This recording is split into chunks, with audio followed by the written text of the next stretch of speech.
DW idhaa ya Kiswahili inawakaribisha katika matangazo ya asubuhi.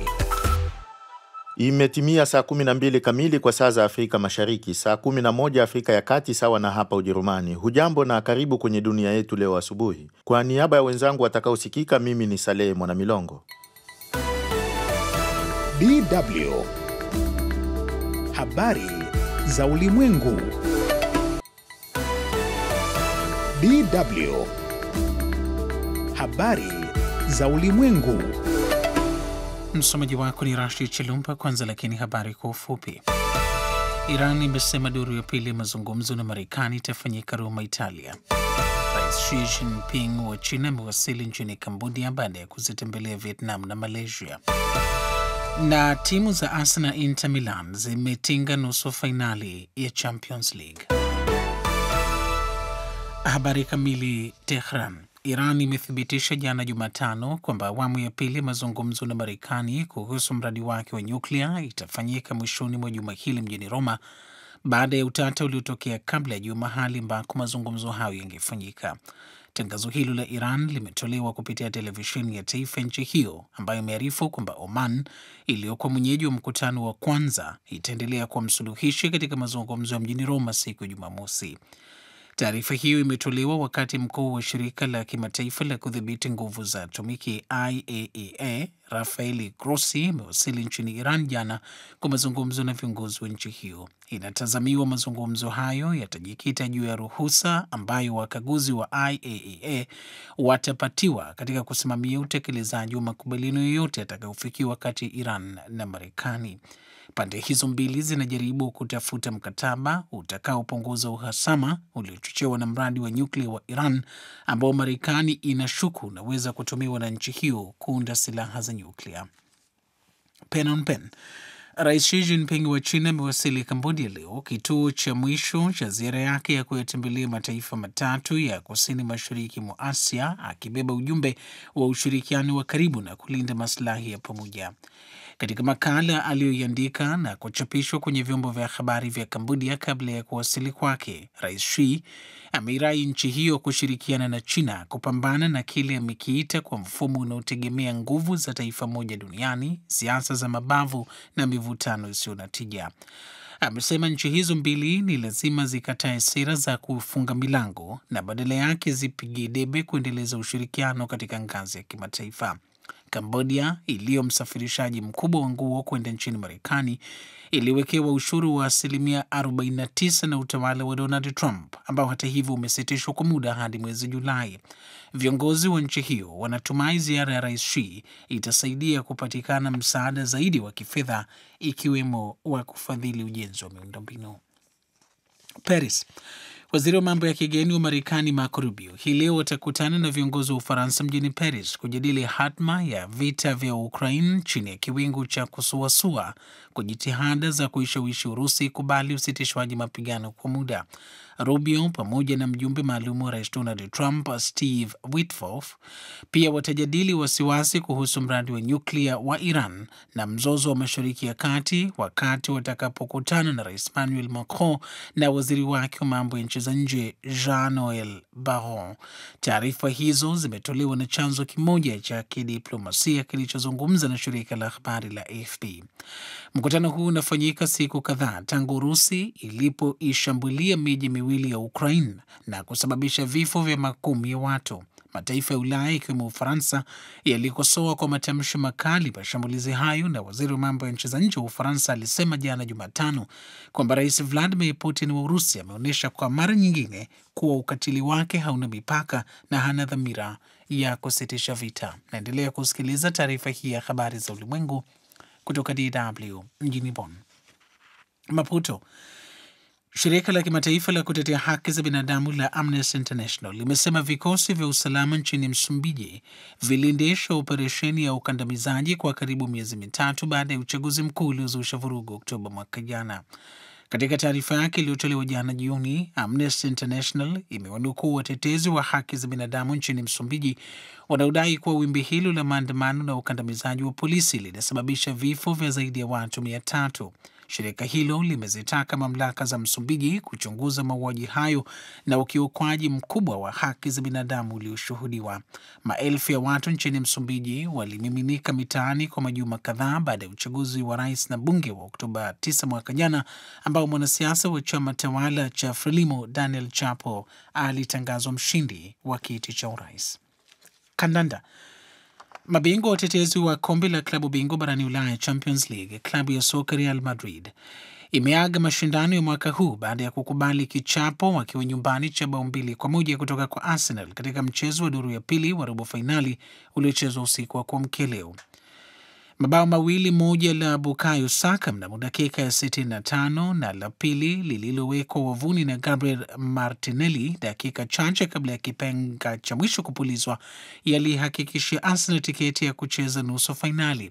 Arsenal ilikwenda Santiago Bernabeu ikiwa kibindoni na mabao 3-0 walioibamiza Madrid wakati wa mchezo wa duru ya kwanza. Na huo ndio mwisho wa taarifa hii ya habari za ulimwengu kutoka Bonn. DW Dunia Yetu leo asubuhi. Naam, baadhi ya yale utakayoyasikia katika uchambuzi wa ripoti zetu asubuhi ya leo ni pamoja na shirika la chakula la Umoja wa Mataifa limeonya kuhusu ongezeko la kasi la uhaba wa chakula mashariki mwa Kongo. Baada ya hukumu ya tume ya uchaguzi, je, chama cha upinzani Chadema nchini Tanzania kitakwenda mahakamani? Sisi mpango wa kwenda mahakamani huwa upo. Sisi mpango wetu ni kupambana na hao watu. Na wakazi wa kaunti ya Embu katikati mwa Kenya waletewa teknolojia ya kisasa ya kuimarisha kilimo cha umwagiliaji maji.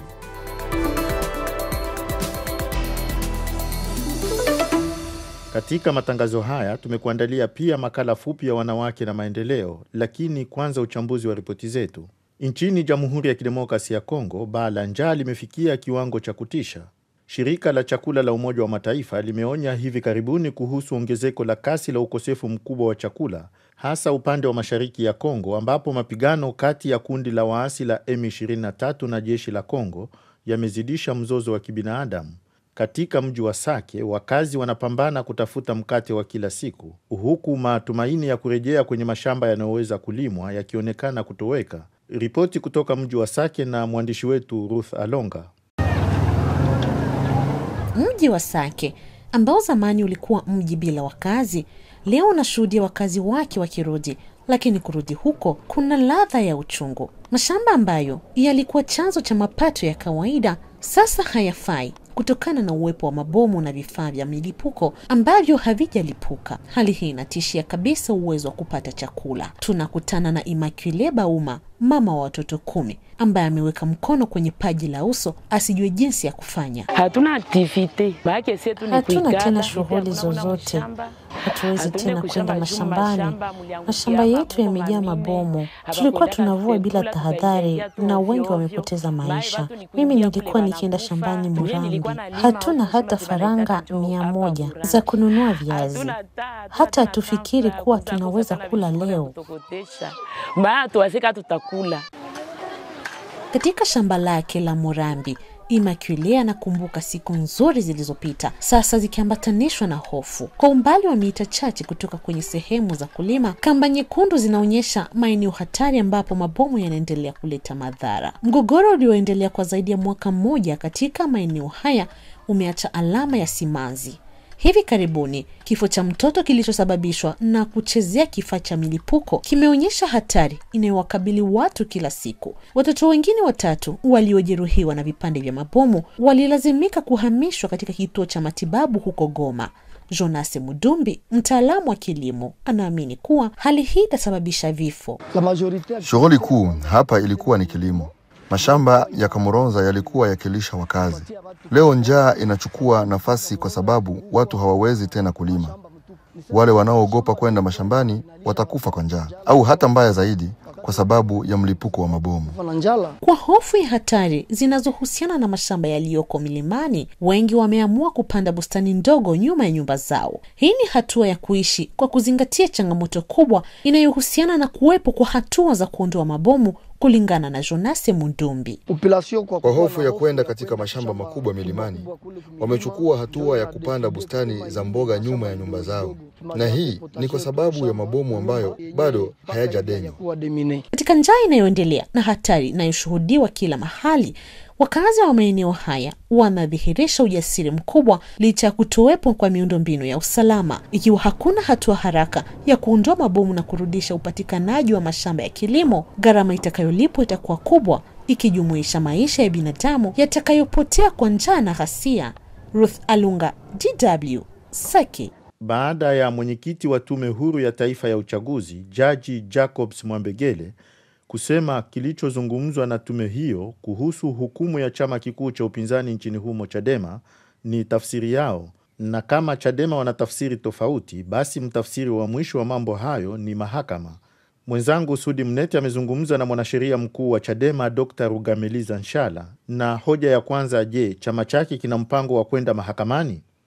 Sisi mpango wa kwenda mahakamani huwa upo. Sisi mpango wetu ni kupambana na hao watu, kwa sababu unaweza kuona una mwenyekiti wa Tume ya Taifa ya Uchaguzi ambaye anakuwa na shingo ngumu, hataki kutumia taaluma yake kuweza kujielekeza pale. Kanuni zinasema zitaanza kutumika siku moja baada ya uteuzi wa wagombea. Leo umeona hata CCM wenyewe wamegeuka angani, wanasema uteuzi wao utaanza tarehe 28 mwezi wa 6. Sasa wewe unatunga kanuni ambazo hazijaanza kufanya kazi. Unasema zinaanza kazi tarehe 12 mwezi wa 4 2025. Yaani kwamba ile tarehe ambayo bado kanuni hazijaanza kufanya kazi, unasema tayari zimeshawabana na mtu ambaye hajasaini ameshajitoa kwa maana yake anakuwa amesimamishwa au amezuiwa kushiriki katika uchaguzi. Sasa kama na huyu ni jaji wa mahakama ya rufaa, nasema hivi kwa nikiwa na heshimu taaluma ya sheria, nisingetegemea masuala kama hii. Sio hata hoja za kubishana. Ilikuwa natakiwa hiyo kwamba tume ielewe imekosea. Lakini kwa kuwa wana shingo ngumu, wenda wengine wetu wana mioyo migumu kama ya Farao, kwamba hawawezi kubalini kutaka kusikiza ukweli. Wewe ni mwanasheria, tena mwanasheria gwiji. Unaonesha kukwepa kufanya juhudi kisheria. Mnataka kupata haki kwa mtindo upi? Kwa vurugu? Na tunakuambia kwamba mfumo mzima wa uchaguzi umeparaganyika, umeharibika. Hizi kanuni ni sehemu ndogo ya mambo ya uozo wa mfumo mzima wa uchaguzi. Kwa hiyo sasa sisi tunaona kwamba namna pekee ya kuweza kuwa na mfumo mzuri wa uchaguzi ni kutunga mfumo mpya. Lakini hizi ndio dalili za jinsi ambavyo mfumo umeparaganyika. Yaani mfumo huu umeharibika, na kila siku unavyoendelea unaona matatizo na madhara ya mfumo mbovu. Yaani kwamba hata hawa watu, zile hoja ambazo hazitakiwa hata kubishaniwa, sasa zimegeuka kuwa za kubishania. Wakati katiba ya Jamhuri ya Muungano wa Tanzania ibara 27 ibara ndogo ya pili inasema kila mtu atawajibika kupiga vita ubadhirifu na uharibifu wa rasilimali za umma. Wanatumia rasilimali za umma katika kugharimia uchaguzi ambao hautatupatia, ambao sio huru na wa haki. Na mahakama ya rufaa katika kesi ya mwanasheria mkuu wa serikali wenzake wawili dhidi ya Dr. Amani Waridi Kaburu ilisema kuwa na matumizi mazuri ya rasilimali za umma, kwa sababu matumizi yote ya rasilimali za umma katika ambayo hayaleti zao la uchaguzi huru na haki ni kinyume cha katiba na ni kinyume cha sheria. Muda umekwisha, manake mwezi wa 10 mnakwenda kwenye uchaguzi. Huu ni mwezi wa 4 sasa. Haya yatafanikiwa? Sisi katiba ya Jamhuri ya Muungano wa Tanzania itungwa ndani ya siku moja. Ile mwaka 77 bunge lilijadili kwa saa 2 ikapita. Kwa hiyo kama ukiwa na nia ya dhati, kwa sababu kazi kubwa imeshafanyika, tunaweza kupata katiba au tukaje na vipengele madhubuti vya mfumo wa uchaguzi. Sasa kama nakubadilisha mambo ya msingi kwamba tume ikawa huru, tukafanya kazi. Kama haiwezekani, Chadema iko tayari hata kama uchaguzi usogezwe hata mbele kwa mwaka mmoja. Lakini tunaamini kwamba tukiwa na nia ya dhati inawezekana kabisa. Alikuwa ni Dr. Rugemeleza Nshala, mwanasheria mkuu wa Chadema, katika mahojiano yake na Sudi Mnete. Tuelekee nchini Uturuki. Ijumaa iliyopita, meya wa mji wa Istanbul Ekrem İmamoğlu alifika mahakamani katika moja ya kesi nyingi dhidi yake zinazomkabili, huku wafuasi wake wakikusanyika kupinga kile wanachoamini kuwa ni kampeni iliyochochewa kisiasa ya kumzuia kuwania urais. Mbali na hilo, wachambuzi wa masuala ya kisiasa wanahoji kwa nini Umoja wa Ulaya unakwepa kulaani ukandamizaji wa kisiasa nchini Uturuki. Suleiman Mwiru ana taarifa kamili. Ikram Imamoglu ambaye amekuwa akishikiliwa katika gereza la Silivri tangu Machi 23 ndiye mgombea urais wa chama kikuu cha upinzani nchini Uturuki cha CHP na anayeonekana kama mgombea aliye na nafasi nzuri zaidi ya kumshinda Rais Recep Tayyip Erdogan ambaye amekuwa mamlakani kwa takriban robo karne. Kifungo cha Imamoglu kimetazamwa na watu wengi kuwa kilichochewa kisiasa, lakini serikali ya Erdogan inasisitiza kwamba mahakama iko huru na haina ushawishi wa kisiasa. Ikiwa atahukumiwa, Imamoglu anaweza kupigwa marufuku kuingia katika ofisi ya umma. Lakini licha ya wiki kadhaa za maandamano dhidi ya serikali na kesi ambayo wengi wanaona kuwa ni hatua nyingine ya Uturuki kuingia katika utawala wa kimabavu, jibu la Umoja wa Ulaya limeonekana kutokuwa na mashiko. Selim Kunarab, balozi wa zamani wa Uturuki katika Umoja wa Ulaya, aliambia DW kwamba EU imekuwa inasita kidogo kujibu kukamatwa kwa meya na ukandamizaji uliofuata dhidi ya waandamanaji. Nafikiri viongozi wa Umoja wa Ulaya hawakuwa tayari kuonekana kuwa na chuki sana na Rais Erdogan, aliongeza. Uturuki ni nchi inayotaka kujiunga na Umoja wa Ulaya na inayotarajiwa kuwa na viwango vya juu zaidi katika utawala wa kisheria, haki za binadamu na uhuru wa vyombo vya habari. Lakini kuongezeka kwa thamani ya kimkakati ya Uturuki kama mwanachama wa NATO, wataalamu wanasema inaonekana kuwa imeathiri mwitikio wa Ulaya kwa kuzorota kwa maadili haya. Baraza la Ulaya, taasisi inayoongoza masuala ya haki za binadamu, limetoa wito wa kuachiliwa mara moja kwa meya na baadhi ya wanasiasa wakuu nchini Ujerumani, ambayo ina idadi kubwa ya Waturuki, pia umeonyesha kuunga mkono waandamanaji. Felix Banazaki, mwenyekiti mwenza wa chama cha kijani cha Ujerumani, alitembelea Uturuki ili kuunga mkono nguvu za demokrasia. Sepil Midyali, naibu kiongozi wa chama cha mrengo wa kushoto cha Social Democratic Party SPD, naye alionyesha wasiwasi wake juu ya uhuru wa mahakama na kama meya huyo atapata haki kwenye kesi yake inayomkabili. Sepil anasema tayari kuna dalili zaidi ya moja kwamba mahakama haiko huru tena. Mata Koz, kamishna wa Umoja wa Ulaya wa upanuzi na ambaye pia anawajibika moja kwa moja kwa Uturuki kujiunga na umoja huo, alighairi ziara yake ya Uturuki kupinga kukamatwa kwa meya. Alitakiwa kuhudhuria kongamano la diplomasia la Antalya lililopangwa kufanyika Aprili 11 hadi 13 na kukutana na waziri wa mambo ya nje wa Uturuki Hakan Fidan. Hata hivyo, Umoja wa Ulaya haujatoa maoni mengi zaidi kuhusu kuzuiliwa na kukamatwa kwa meya wa Istanbul Ekrem Imamoglu na watu wengine mashuhuri wakiwemo waandishi wa habari na wawakilishi wa mashirika ya kiraia, alisema Koz katika bunge la Ulaya mjini Strasbourg mnamo Aprili mosi, na kuyataja kuwa ni matokeo ya kurudi nyuma kidemokrasia. Lakini swali ni je, Uturuki ni muhimu kwa usalama wa Ulaya? Usalama wa Ulaya haufikiriki bila Uturuki, Rais Erdogan alisema hivi majuzi alipokuwa akitetea ushirikiano wa kina na nchi za Ulaya. Ilikuwa ni ripoti ya Suleiman Mwiru. Chuo kikuu cha Harvard nchini Marekani kimeamua kupambana uso kwa macho na utawala wa Rais Donald Trump baada ya kukataa masharti ya mabadiliko ya kisera yanayolenga kudhibiti uhuru wa kitaaluma. Serikali imejibu kwa kuzuia mabilioni ya fedha za ufadhili, na mvutano huu sasa unazua maswali makubwa kuhusu mipaka ya mamlaka ya serikali dhidi ya uhuru wa vyuo binafsi. Idi Sesanga anaumulika mvutano huu na nini inaweza kuwa hatima yake. Upande mmoja ni chuo kikuu cha Harvard, chuo kikuu kikongwe na tajiri zaidi nchini Marekani, kinachojulikana kwa hadhi kubwa. Upande mwingine ni utawala wa Trump unaopania kubadilisha kwa kiasi kikubwa mfumo wa elimu ya juu. Mgogoro huu unaweza kujaribu mipaka ya mamlaka ya serikali na uhuru wa vyuo vikuu vya Marekani, ambao umevifanya kuwa kivutio kikubwa kwa wasomi duniani. Kwa mara ya kwanza, Harvard imeamua kukataa hadharani masharti ya serikali yanayolenga kuzuia maandamano ya wanafunzi yanayounga mkono Palestina na kuachana na sera zinazozingatia utofauti na ujumuishaji, hatua iliyochochea serikali kuzuia ruzuku na mikataba yenye thamani ya zaidi ya dola bilioni 2. Mwandishi wa Associated Press Colin Binkley anasema hatua hii inaweza kuwa na madhara makubwa. It sets the stage for a battle that could test the government's power. Hatua hiyo huenda ikazua mvutano wa kisheria kuhusu mipaka ya mamlaka ya serikali na uhuru wa taasisi za elimu. Harvard inasema fedha hizo hufadhili tafiti muhimu za kitabibu. Alzheimer's to diabetes. Tayari chuo cha Harvard kimeajiri wanasheria mashuhuri na wenye uhusiano na Trump na watu wake wa karibu kuendesha mchakato wake wa kisheria dhidi ya utawala wake, kikiapa kuwa hakitasalimu amri. Msemaji wa ikulu ya White House Caroline Leavitt anasema Rais Trump anataka Harvard iombe radhi kwa kile anachokiita chuki dhidi ya Wayahudi kwenye chuo hicho. Leavitt anadai kuwa uongozi wa Harvard ulifeli kuwachukulia hatua wanafunzi walioendesha maandamano na kusababisha usumbufu wa masomo chuoni. Kwanza kabisa kuhusu Harvard, kama nilivyosema, rais amekuwa wazi kabisa. Wanapaswa kufuata sheria za shirikisho. Pia anataka kuona Harvard ikiomba radhi, na Harvard inapaswa kuomba radhi kwa chuki kubwa dhidi ya Wayahudi iliyotokea kwenye chuo chao dhidi ya wanafunzi wa Kiyahudi wa Marekani. Harvard kwa upande wake inasema masharti hayo yanakiuka katiba na uhuru wa kujieleza, ikisisitiza kuwa chuo hakiwezi kuruhusu serikali kuchukua udhibiti wa kitaasisi.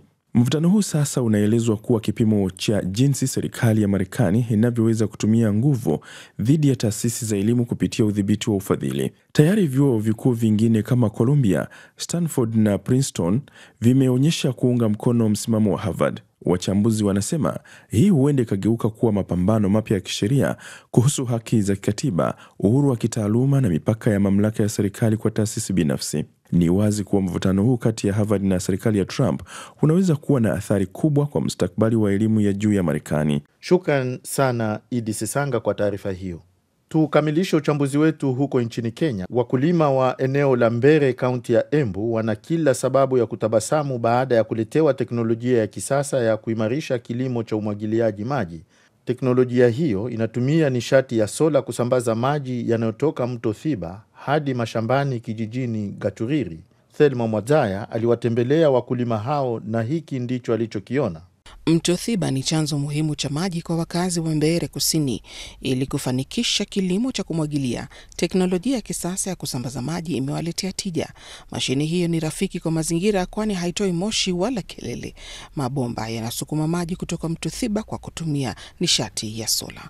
Pius Wambua ni afisa operesheni na muasisi wa kampuni ya So Precise inayotoa huduma ya kusambaza maji ya kilimo cha kumwagilia, na anaelezea safari yao. Ukitumia diseli inakuwa 4,000 kuweka ekari moja, lakini ukitumia Sunrider ni 1,500.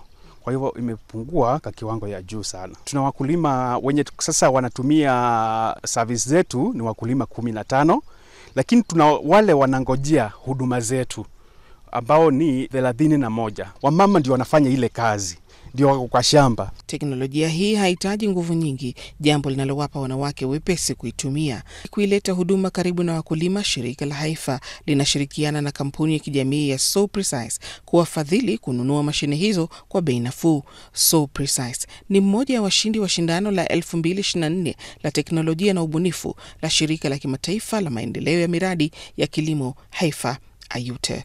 Agnes Kavata ni meneja wa ubunifu na vijana katika shirika la Haifa, na anasisitiza kuwa vijana na wanawake ni nguzo muhimu ya maendeleo.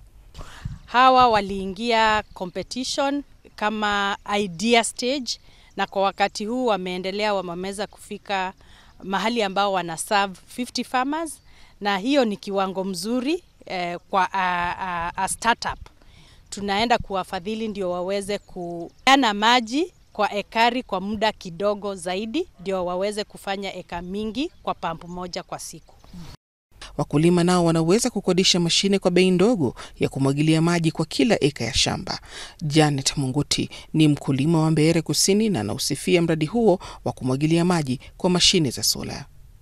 Shirika la kufadhili miradi ya maendeleo la Ujerumani la BMZ ni moja wa shirika wa Haifa International. Ili kutimiza nadharia yao, shirika la Haifa limezindua mkakati wa miaka 5 kupanua miradi ya kilimo na maendeleo, hususan ya wanawake na vijana katika kaunti 26. Surita Sandoshan ni afisa mkuu mtendaji na rais wa shirika la kimataifa la Haifa, na anabainisha kuwa lengo ni kupanua wigo. Haifa International limefadhili miradi Kenya kwa miaka 44. Thelma Mwadzaya, DW, Mbeere, kaunti ya Embu. Ni kwa ripoti hiyo kutoka Kenya ndipo tunakamilisha uchambuzi wa ripoti zetu, na sasa ni wakati wa makala fupi ya wanawake na maendeleo. DW Wanawake na maendeleo. Hujambo msikilizaji na karibu kwenye kipindi cha wanawake na maendeleo. Leo tunakupeleka Mombasa, pwani ya Kenya, ambapo tutakutana na mfanyabiashara mahiri wa vyakula vya kitamaduni anayevunja mipaka kupitia teknolojia, Khadija Balo. Mama huyu amebadilisha kabisa biashara ya vitafunwa vya pwani kwa kutumia mtandao wa kijamii wa TikTok. Lakini amefanikiwa vipi? Hebu tusikie hadithi yake. Jina langu ni Fathia Omar. Musiseme niangalieni utamu tu, bei si babaishi. Shilingi 20 yako kula bajia yako ya muwashwa Katika mtaa wa Majengo, kila mchana harufu tamu ya vyakula vya asili huenea mitaani. Ni ishara kuwa Bi Khadija Balo yuko tayari kuanza siku yake.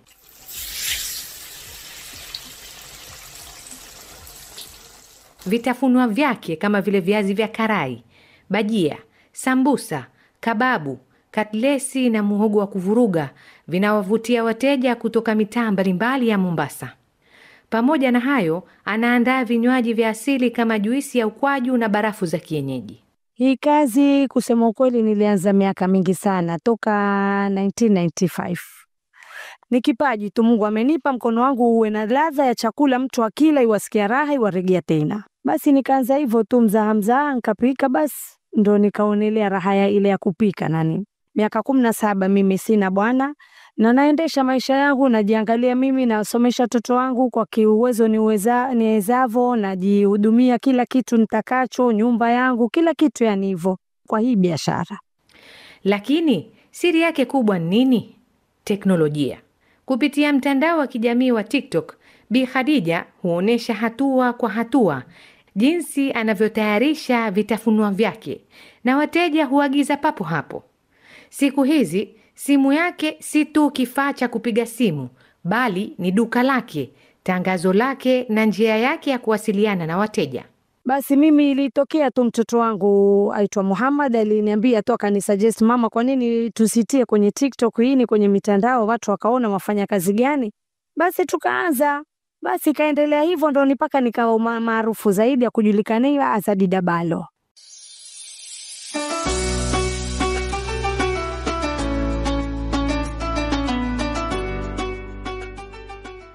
Safari haijawa rahisi.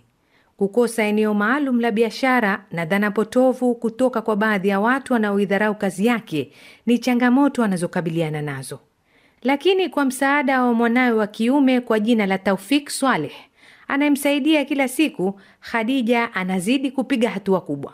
Nafanya kazi kumsaidia mamangu kila siku nikitoka skuli, kuuza pia mimi ndo nasimamia na ndo ambaye namsaidia hapa, kwa sababu sasa mimi ndo nimebaki mtoto wa mwisho na ndo nafanya wajibike.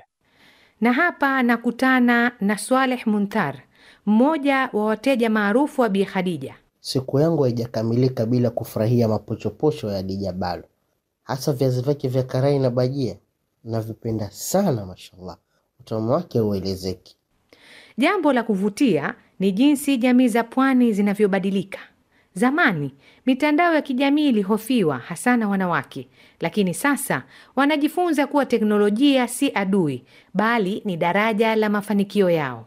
Tutumieni hii mtandao kama wa TikTok kama wa Instagram, tufanye tu kwa ajili ya biashara zetu kujiendeleza.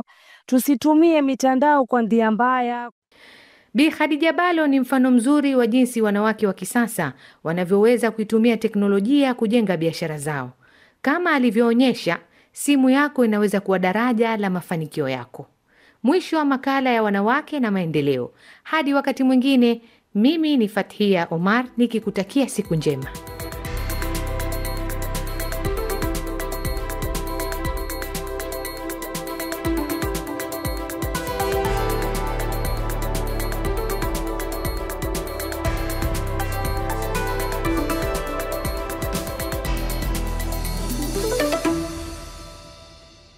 Kufikia hapo tunakamilisha matangazo yetu ya asubuhi. Asante kwa kutenga muda wako na kutusikiliza. Na kualika ujiunge nasi saa 7 kamili kwenye dunia yetu leo mchana. Mimi naitwa Saleh Mwanamilongo. Uwe na siku njema.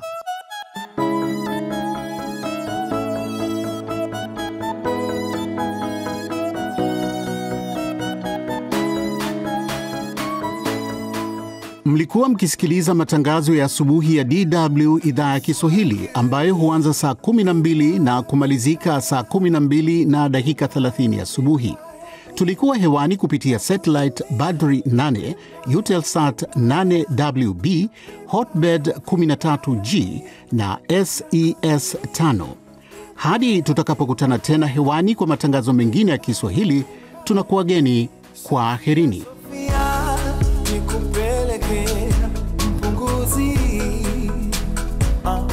Sofia, nikupeleke na mvumi. Sofia, nikupeleke